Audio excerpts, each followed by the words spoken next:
Hari ini, 3 pasangan calon presiden dan wakil presiden sudah resmi mendaftarkan diri ke Komisi Pemilihan Umum. Anies Baswedan maju bersama Muhaimin Iskandar, Ganjar Pranowo berpasangan dengan Muhammad Mahfud Mahmudin atau Mahfud MD, serta Prabowo Subianto menggandeng Gibran Rakabuming Raka. Mereka akan memperebutkan suara lebih dari setengah jumlah penduduk Indonesia agar bisa diangkat menjadi presiden dan wakil presiden pada 2024.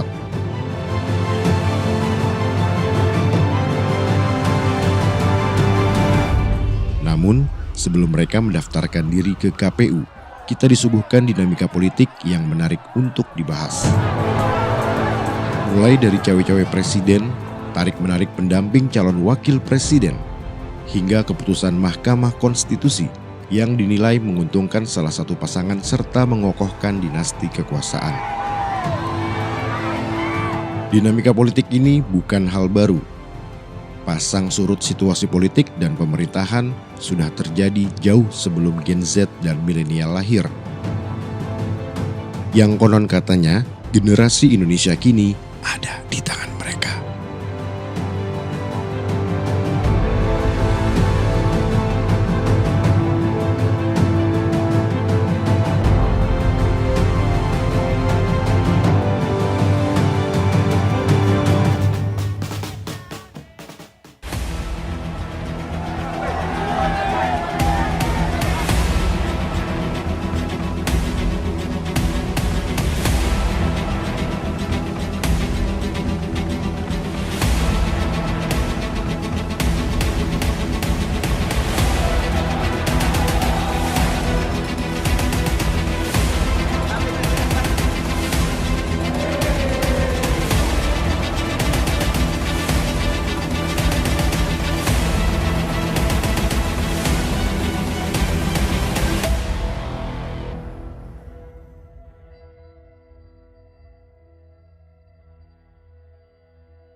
Proklamasi.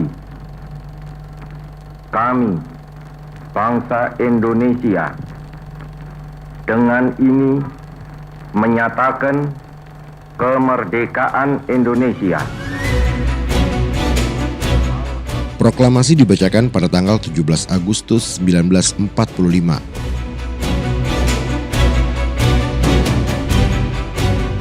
Sehari pasca proklamasi ini, PPKI atau Panitia Persiapan Kemerdekaan Indonesia dengan sepakat menjadikan Soekarno dan Hatta sebagai Presiden dan Wakil Presiden Indonesia. Ini yang membuat unik ya posisi dari Hatta dan Soekarno, dan ketika dia dipilih sebenarnya itu mencerminkan apa yang dianggap sebagai demokrasi ala Indonesia, yaitu musyawarah untuk mufakat gitu. Sebagai kepala negara dan juga pemerintahan, Soekarno dan Hatta sepakat untuk menyelenggarakan pemilu pada awal tahun 1946. Akan tetapi, hingga waktu yang sudah direncanakan, pemilu tidak terselenggara. Itu membuat situasi yang sangat rumit, bahkan sampai penyerahan kedaulatan. Bangsa ini masih orok begitu ya, bahwa ada semangat demokrasi yang kuat, ya, dan itu dibuktikan memang nanti di tahun 1955. Tapi ada kegentingan sepanjang tahun 45 sampai tahun pemilu 55. Kegentingan pertama ditandai saat Muhammad Hatta menerbitkan Maklumat X November 1945. Intinya, Hatta tidak sepakat dengan Soekarno yang akan menerapkan partai tunggal. Dan partai yang dimaksud Soekarno yaitu partainya sendiri, PNI. Tapi ini tidak terjadi ya. Artinya gagasan demokrasi ya, sebagai antitesis dari dunia kolonial yang anti demokrasi itu ke depan. Gagasan dunia kolonial yang menafikan local knowledge atau pengetahuan bangsa Indonesia tentang demokrasi yang disebut musyawarah itu tidak ada, ditekan dulu. Jadi Soekarno bisa menerima itu, dia tidak menolak. Kegentingan berikutnya adalah agresi militer Belanda kedua.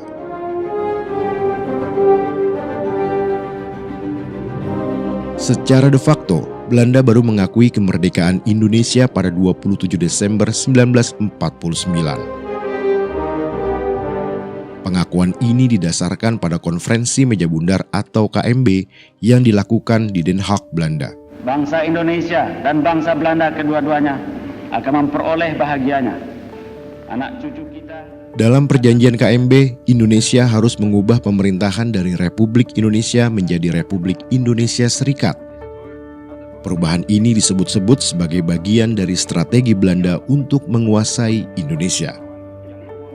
Bahwa saya untuk dipilih menjadi Presiden Republik Indonesia Serikat. Namun niat Belanda memecah Indonesia tidak terwujud, sebab Republik Indonesia Serikat hanya bertahan selama 1 tahun. Pasca berakhirnya Republik Indonesia Serikat, situasi pemerintahan tidak pada posisi baik-baik saja. Bahkan semangat memperbaiki pemerintahan muncul dari tubuh militer.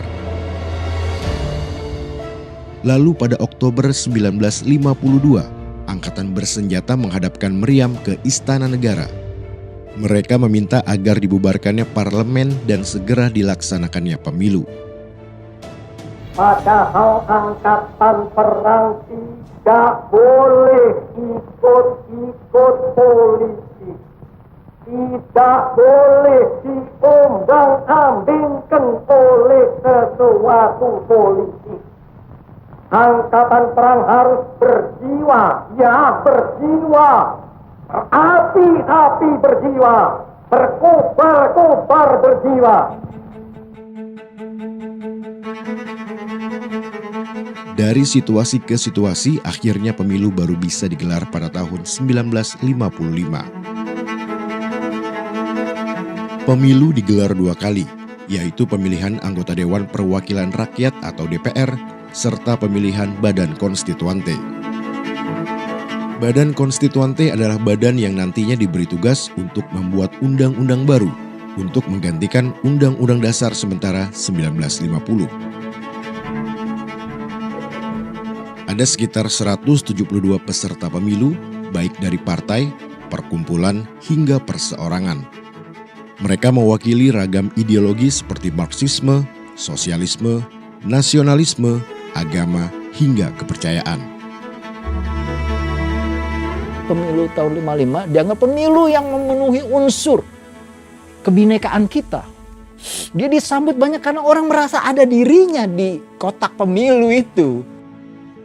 Orang itu tergerak seperti lebaran begitu ya untuk datang ke tempat pemilihan umum karena pemilihan itu membawa unsur keindonesiaan yang beragam, yang bineka. Bineka agamanya, bineka kepercayaannya, bineka etniknya, bineka pemikiran yang panjang karena bertemu dengan aneka macam kebudayaan dan suku, dan itu yang membuat Indonesia besar.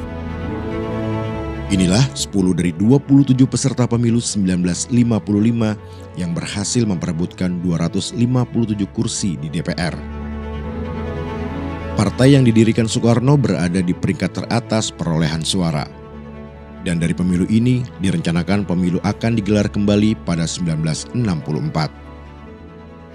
Akan tetapi, situasi pemerintahan pasca pemilu tidak berjalan mulus. Karena multipartai dengan ideologi yang beragam, konflik dalam menjalankan pemerintahan pun tak terhindarkan. Tarik-menarik kepentingan partai maupun kelompok hingga pergantian kabinet terjadi. Sampai pada 1 Desember 1956, Bung Hatta mengundurkan diri sebagai Wakil Presiden Indonesia.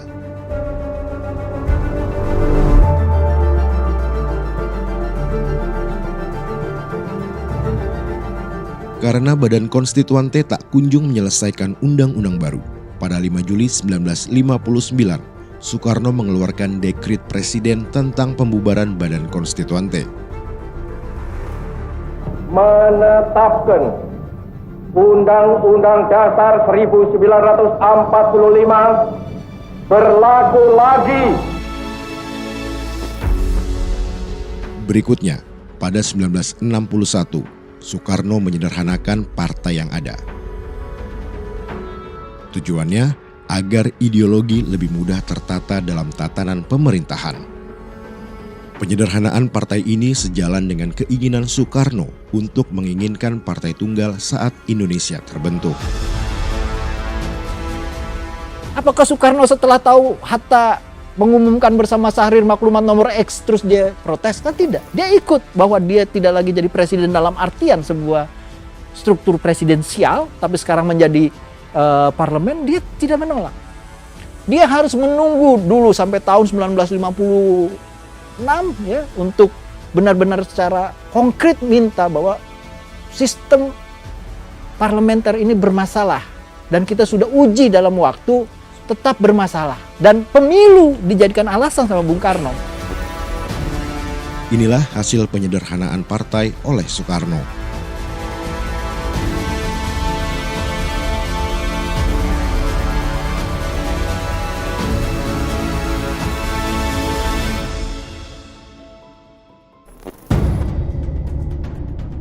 Pasca militer mengepung istana, hubungan militer dengan pemerintahan menjadi harmonis melalui Sekber Golkar atau Sekretariat Bersama Golongan Karya. Sekber Golkar merupakan perkembangan dari golongan fungsional bentukan Soekarno. Sekber Golkar adalah perwujudan dari partai tunggal impian Soekarno. Anggotanya adalah militer, golongan tani, buruh, cendekiawan, penganut agama, hingga wartawan. Bahkan militer menempati posisi jabatan sipil seperti kepala desa, bupati, hingga gubernur. Saat militer dan pemerintah menjalin hubungan baik, partai-partai juga menunjukkan perannya sebagai wadah aspirasi politik masyarakat. Seperti Partai Komunis Indonesia atau PKI. Masyarakat menilai PKI adalah partai yang mampu membawa perubahan pada masyarakat kecil. Kepercayaan masyarakat pada PKI sudah dibuktikan pada pemilu 55 dengan menduduki peringkat keempat perolehan suara. Serta keaktifan PKI sebagai kendaraan penampung aspirasi masyarakat di pemerintahan dengan 39 kursi. Buat Soekarno itu yang terpenting adalah mana partai yang mau mewakili masalah-masalah yang paling aktual di tengah publik. Misalnya waktu itu Bung Karno mengeluarkan UU-PA, pembaruan agraria, ya. Semua partai itu di legislatif itu menandatangani dan setuju, tapi yang mau melaksanakan siapa? Cuma PKI. Yang lain itu macan kertas. Di kertas mereka tanda tangan, tapi di bawah mereka menolak. Nah ini problemnya, itu yang kemudian PKI itu menjadi sangat dekat dengan Bung Karno, karena Bung Karno sendiri melihat yang paling responsif. Tapi kalau kita katakan Soekarno percaya penuh terhadap PKI juga problematik, karena Soekarno juga kemudian berpikir untuk membentuk Permai, Partai Marhaen Indonesia. Oleh karena itu, PKI menjadi partai yang patut diperhitungkan dalam percaturan politik, khususnya menuju pemilu 1964. Namun pada Mei 1963, 1 tahun menjelang pemilu, Majelis Permusyawaratan Sementara mengangkat Soekarno menjadi presiden seumur hidup. Pengangkatan ini disebut-sebut atas usulan Sekber Golkar. Sebab rumor yang beredar saat itu, jika pemilu 1964 digelar, PKI diprediksi akan menang. Tapi Soekarno sendiri orang yang menolak. Orang yang pertama menolak permintaan menjadi presiden seumur hidup. Dan itu asalnya dari Sekber Golkar, yang berkembang dari golongan fungsional yang dibentuk oleh Soekarno sendiri sebagai gagasan wadah dari partai negara atau state party, partai tunggal. Tapi di tahun 60-an pertengahan, Sekber Golkar ini sudah dimasuki oleh tentara. Hingga pada akhirnya muncul peristiwa ini. Mereka menyebutnya dengan istilah Gestapo Gerakan September 30. Sejumlah perwira angkatan darat di Jakarta diciduk dan dibunuh. Gestapo aja sudah bermasalah ya. Gerakan September 30. Itu kan struktur bahasanya aja bukan bahasa Indonesia itu. Iya kan, September 30. Kalau kan 30 September gitu ya. Ya jadi kata istilah Gestapo itu sudah menjelaskan bahwa kata ini bukan hanya struktur bahasanya keliru, tapi ingin mengidentifikasi dengan Gestapo-nya Hitler. Dalam penyelidikan lebih lanjut, dalang dari ini semua mengkerucut ke salah satu kelompok, yaitu PKI. Berikutnya, PKI diburu dan dilarang di Indonesia.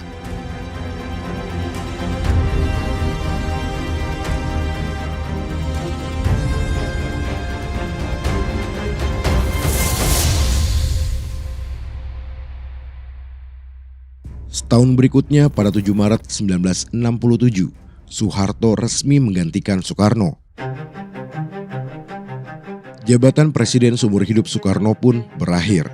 Kita bisa lihat ketika dia memasuki masa ujian paling berat, ketika peristiwa G30S meletus, dan banyak orang, bahkan dari pihak tentara itu menawarkan kepada Soekarno, kita habisi saja ini. Hitam kata Bung Karno, hitam kata kami. Putih kata Bung Karno, putih kata kami. Tapi apa kata Bung Karno? Saya nggak mau merusak bangsa yang sudah kita bentuk ini. Lebih baik saya yang hancur daripada bangsa ini. Ada momen tertentu dalam hidup Soekarno yang bisa menjadi contoh bagaimana sesungguhnya sikap sebenarnya Soekarno terhadap unsur demokrasi. Bahwa di dalamnya dia ada anomali-anomali, itu adalah upaya pencarian dia untuk mendapatkan konsep demokrasi yang lebih bisa menjawab tuntutan demokrasi sebagai penyambung lidah rakyat itu. Bukan yang memutus lidah rakyat. Era Orde Baru dimulai. Pasca dilantiknya Soeharto menjadi presiden, situasi bisa dibilang relatif kondusif baik di dalam pemerintahan maupun pada masyarakat, terkecuali hal-hal yang berkaitan dengan PKI.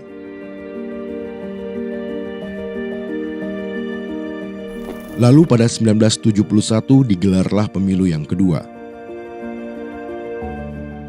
Sekber Golkar berubah menjadi Golkar dan menjadi kendaraan politik Soeharto dengan memperoleh hampir 63% suara. Pemerintah menggerakkan pegawai negeri, menggerakkan aparatus negara untuk terlibat di dalam pemilu ini, dan menteri-menteri mereka bicara untuk memilih Golkar, selesai semua. Dan itu bisa dilihat bahwa Golkar menang 62% di tahun 71 tanpa serangan pajar, tanpa ngirim martabak dan pisang goreng di dalam kantong kresek dengan beras 3 liter gitu. Propaganda inilah yang berlanjut selama Soeharto menjabat sebagai presiden. Pada 1975, pemerintah melakukan fusi partai. Hasilnya ada 2 partai dan 1 golongan karya. Kedua partai ini adalah Partai Demokrasi Indonesia atau PDI serta Partai Persatuan Pembangunan atau P3. PDI merupakan peleburan atau fusi partai dari kubu nasionalis dan non-muslim, sedangkan P3 adalah peleburan dari kubu-kubu Islam di Indonesia. Situasi ini mengingatkan kembali pada Soekarno yang menyederhanakan partai pada awal tahun 60-an.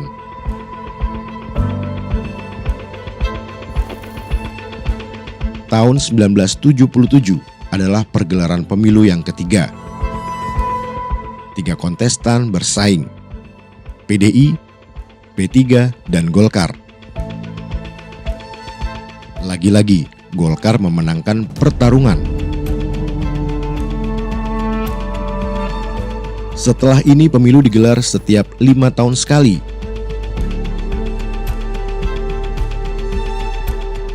Golkar menang telak dalam setiap pemilu.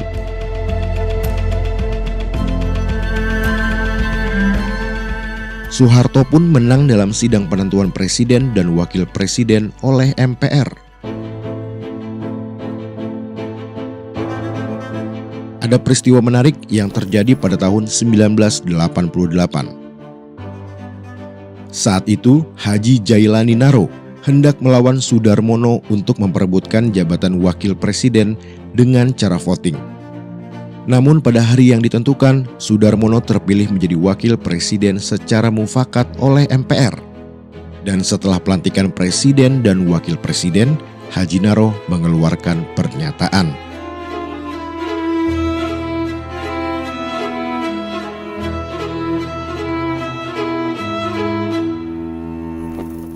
Jika pada era Soekarno militer bisa menduduki jabatan kepala daerah, begitu juga pada era Soeharto. Jabatan ini dikenal dengan istilah Dwi Fungsi ABRI. Masalah-masalah itu perlu kedisiplinan untuk diselesaikan dan orang semua menengok tentara dan mempersetankan semua hal yang menjadi rapot merah tentara seperti pelanggaran HAM, kekerasan, bahkan genosida di tahun 1965. Propaganda ini memantapkan kekuasaan Soeharto sejak menggantikan Soekarno.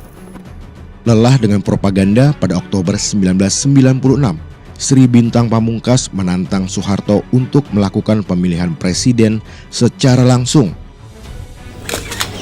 Sekarang ini justru saya berdiri di depan saudara-saudara untuk mengumumkan berdirinya partai baru yang dipersoalkan di Berlin itu. Lalu Soeharto menjawab dengan 1 tahun penjara pada 1997.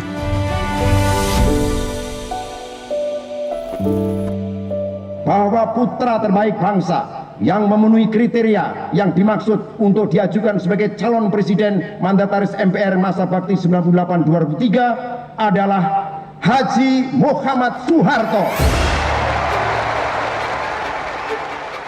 Setelah dilantik kembali sebagai presiden ke-6 kalinya pada tahun 1997, situasi perekonomian di Indonesia terpuruk. Rupiah melemah. Dari Rp2.000 lalu naik menjadi Rp17.000 per $1 Amerika pada awal 1998. Situasi ekonomi ini menjadi momentum masyarakat untuk mengakhiri pemerintahan Soeharto.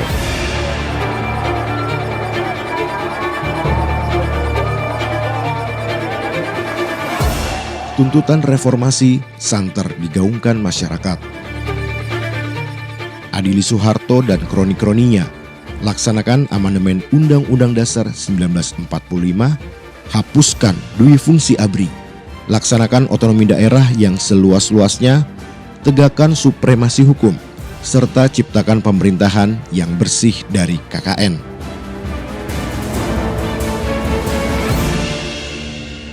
Saya memutuskan untuk menyatakan berhenti.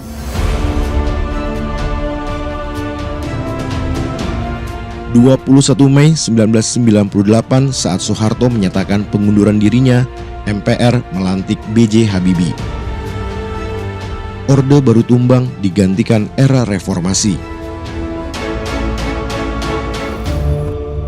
Multipartai kembali terjadi pada pemilu 1999. Sebanyak 48 kontestan mengikuti pemilu yang ke-8. Pada pemilu ini, Golkar resmi menyebut mereka sebagai partai menjadi Partai Golongan Karya atau Partai Golkar.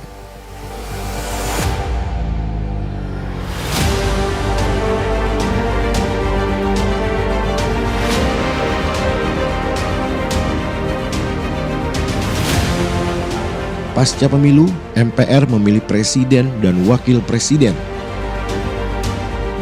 Pilihannya saat itu adalah Megawati atau Abdurrahman Wahid. Tak ada aklamasi atau musyawarah di sini, seperti pada zaman Soeharto. Yang ada adalah voting atau perhitungan suara. Hasilnya, Abdurrahman Wahid terpilih sebagai presiden. Saya berada bersama dengan Mbak Mega merayakan kemerdekaan kita. Kemerdekaan.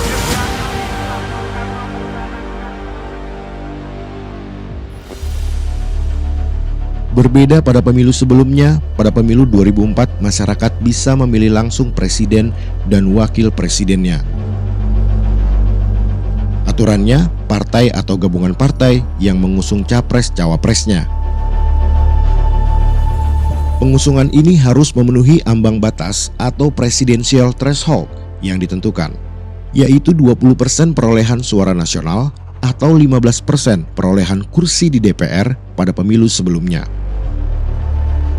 Maka diadakan pemilu pada 5 April 2004 sebelum pemilihan Capres-Cawapres.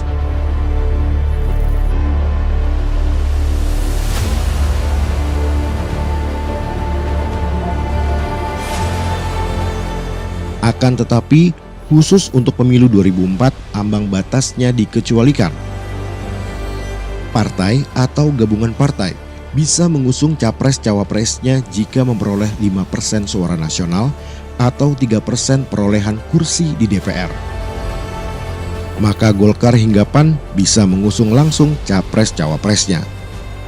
Tapi ada perhitungan lain bagi partai yang patut untuk dipertimbangkan, yaitu dukungan suara dari pendukung partai-partai lain jika mereka bersatu dan tergabung dalam satu koalisi. Dan inilah koalisi yang mengusung Capres-Cawapres pada Pilpres 2004. Kami mengutip ya ahli seperti Ferry Amsari yang juga kuasa hukum menyatakan Indonesia hanya menjadi satu-satunya negara yang memberlakukan aturan ini pada mulanya. Sekarang diikuti oleh Turki ya.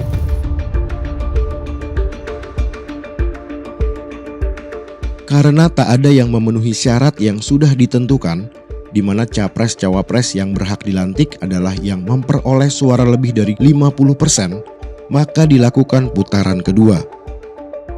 Susilo Bambang Yudhoyono dan Yusuf Kala serta Megawati Soekarno Putri dan Ahmad Hasyim Muzadi maju ke putaran kedua. Pasangan SBY Kala menang dengan memperoleh lebih dari 60% suara.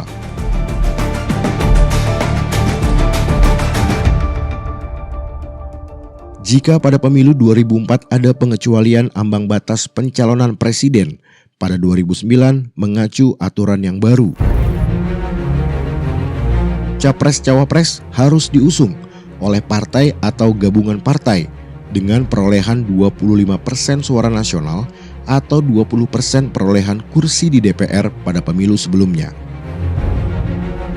Dengan begitu, tak ada satu partai pun yang bisa mengusung Capres-Cawapres sendiri.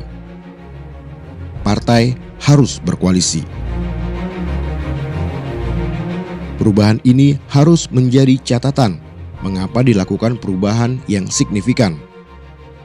Dan indikasinya adalah untuk memantapkan kekuasaan dengan mengeliminasi calon pesaing. Alasannya, meski Demokrat berada di urutan kelima, besar kemungkinan SBY akan terpilih kembali lagi sebagai presiden.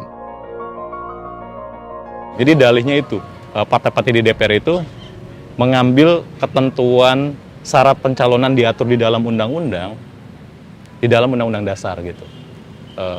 Dengan dalih itu mereka membatasi orang dari luar partai DPR untuk jadi presiden gitu. Jadi semangatnya bertolak belakang sama risalah amandemen, kalau bahasa Al-Qurannya tuh asbabul nuzulnya lah gitu ya, semangat untuk menyerap warga negara Indonesia menjadi presiden seluas-luasnya gitu ya. Tapi malah kemudian dibatasi oleh ambang batas pencalonan presiden 20% dari kursi DPR atau 25% dari suara pemilu sebelumnya.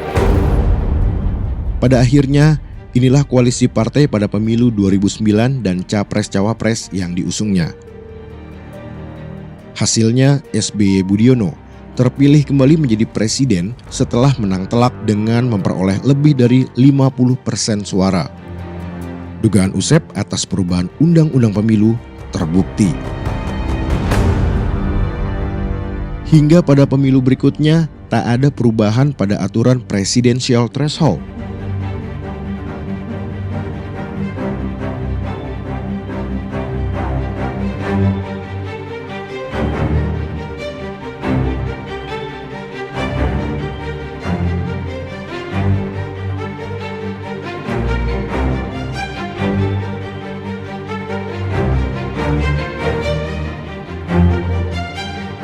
Karena dinilai menghalang-halangi kepesertaan pemilu, aturan ini pun digugat. Airlangga Juliolah yang saat itu menggugat aturan ini ke Mahkamah Konstitusi sebagai kuasa hukum.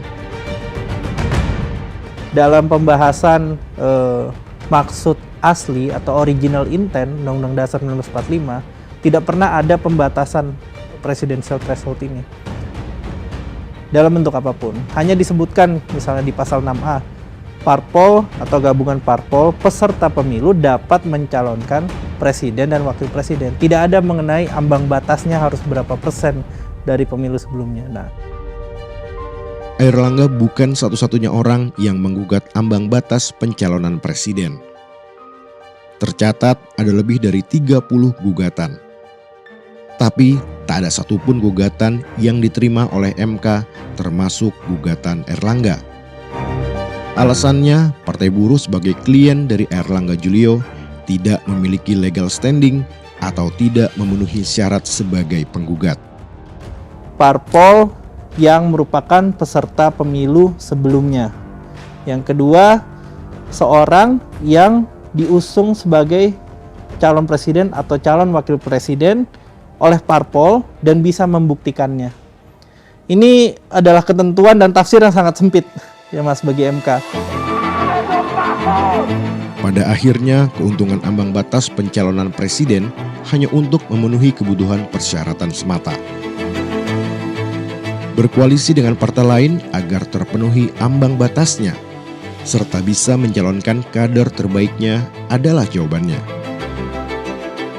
Maka perubahan anggota koalisi menjadi hal yang wajar. Seperti PDIP, Gerindra, dan Golkar.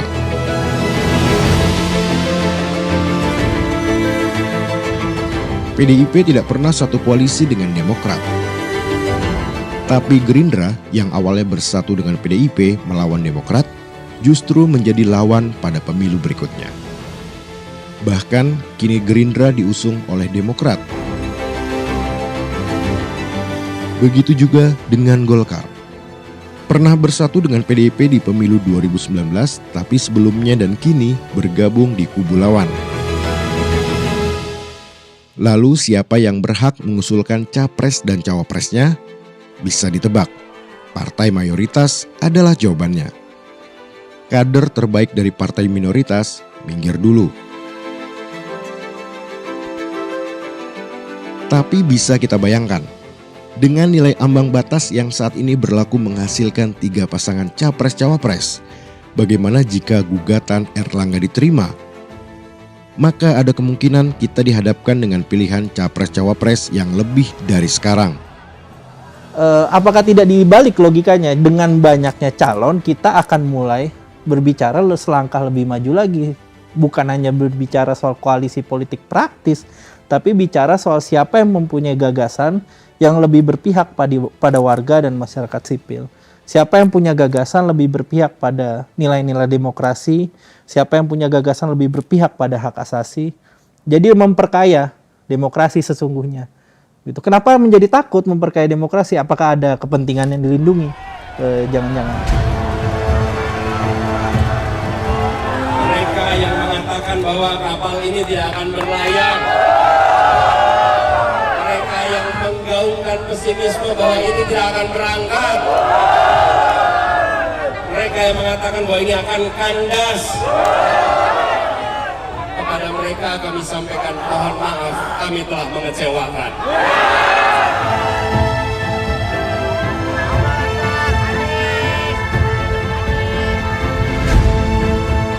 Tenang saja Pak Prabowo. Tenang saja Pak. Saya sudah ada di sini.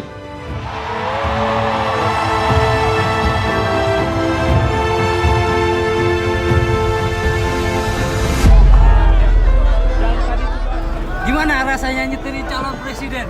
Ya, biasa gini.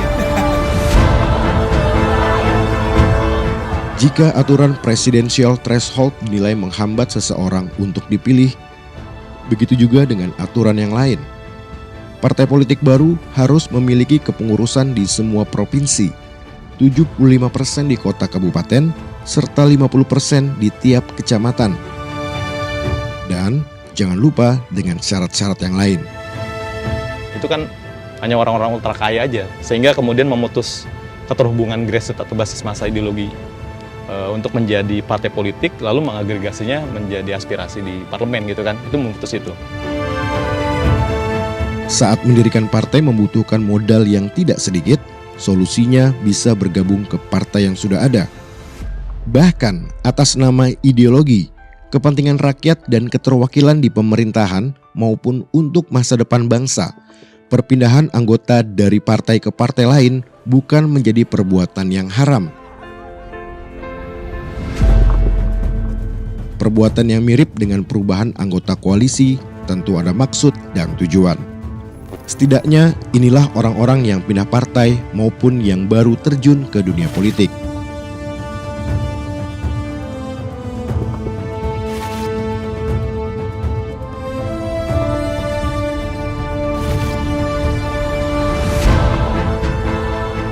Dan Gibran dari PDIP pindah ke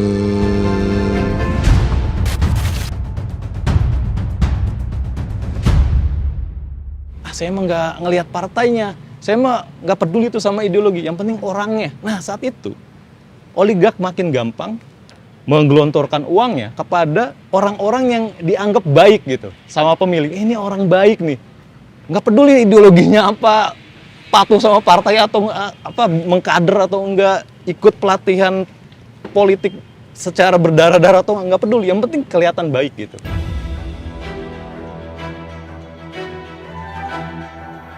Lalu, apa pelajaran dari ini semua?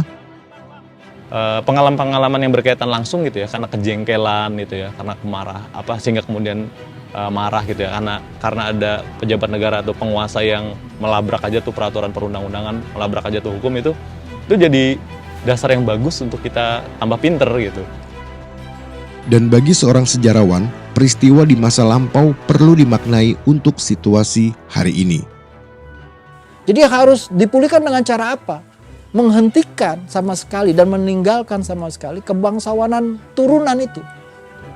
Kebangsawanan asal, darah, genetik. Diganti dengan kebangsawanan pikiran. Itulah yang melahirkan orang-orang kayak Hatta. Dia keturunan Priyayi di Sumatera. Tan Malaka keturunan Priyayi. Ya. Tapi siapa yang bisa meragukan Hatta, Tan Malaka, Sutomo, Cipto Mangunkusumo, Dewantoro, Suwardi Suryaningrat?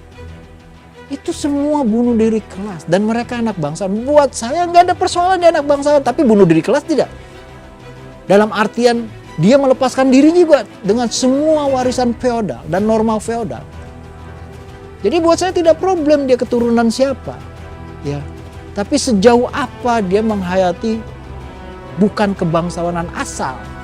Kebangsawanan turunan. Tapi kebangsawanan pikirannya. Kalau dia tidak menunjukkan pemikiran republikan.